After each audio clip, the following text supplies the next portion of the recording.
पश्चिम बंगालमधला उद्याचा दिवस सोनेरी अक्षराने लिहिण्यासारखा आहे.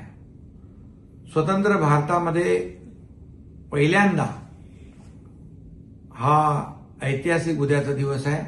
पश्चिम बंगालमध्ये भारत स्वतंत्र झाल्यापासून पहिल्यांदा भारतीय जनता पक्षाचा विजय या ठिकाणी झाला, एनडीएचा विजय झालाय आणि म्हणून त्याचा आनंद आम्हाला एनडीए म्हणून आहे. खरं म्हणजे देशाचे यशस्वी लोकप्रिय प्रधानमंत्री नरेंद्र मोदीजी यांचा करिश्मा आहे. त्यांनी देशाला विकसित करण्याचं, देशाला आर्थिक महासत्ता बनवण्याचं जे स्वप्न पाहिलेलं आहे त्याच्यावर लोकांनी भरोसा ठेवला आहे. खरं म्हणजे भय आणि भरोसा ही लढाई होती. भय हारलं आणि मोदीजींचा भरोसा जिंकला आणि म्हणूनच मोदीजींचं अभिनंदन.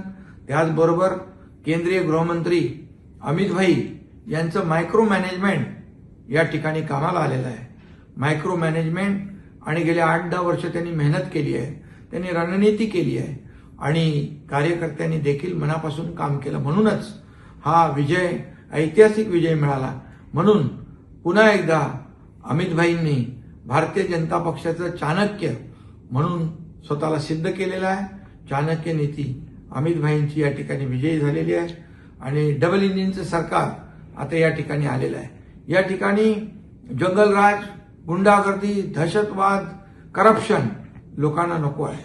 म्हणून मोदीजींचं नेशन फर्स्ट, यांचं करप्शन फर्स्ट अशा प्रकारचं हे होतं आणि म्हणून गुंडागर्दी, जंगलराज, करप्शनला लोकांनी नाकारलेलं आहे आणि विकास आणि प्रगतीला, विश्वासाला लोकांनी स्वीकारलेला आहे आणि म्हणूनच या ठिकाणी आता डबल इंजिनचं सरकार पश्चिम बंगालमध्ये विकास करेल, रोजगार मिळेल, इंडस्ट्री येईल, लोकांच्या हाताला काम मिळेल, पायाभूत सुविधा, प्रकल्प, इन्फ्रास्ट्रक्चर इकडे मोठ्या प्रमाणावर निर्माण होईल आणि बंगाल जे बॅकफुटला गेलं होतं, जे बॅकवर्ड म्हणून राज्य डेव्हलपमेंटच्या बाबतीमध्ये होतं, ते मेन स्ट्रीममध्ये येईल आणि या ठिकाणी मोठ्या प्रमाणावर डेव्हलपमेंट होईल, विकास होईल. आणि त्याचबरोबर इथं डॉक्टर श्यामाप्रसाद मुखर्जी यांचं जन्मगाव आहे, जन्मस्थळ आहे आणि RSSचं शताब्दी वर्ष आहे.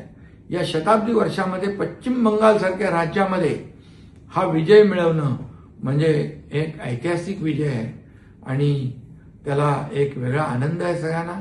आणि म्हणूनच मी पुन्हा एकदा शुभेंदू अधिकारी जे आहेत ते देखील एक कर्मठ कार्यकर्ता आहे, एक डॅशिंग कार्यकर्ता आहे आणि ममता दिदीच्या दहशतवादापुढे न झुकणारा कार्यकर्ता म्हणून त्यांनी काम केलं.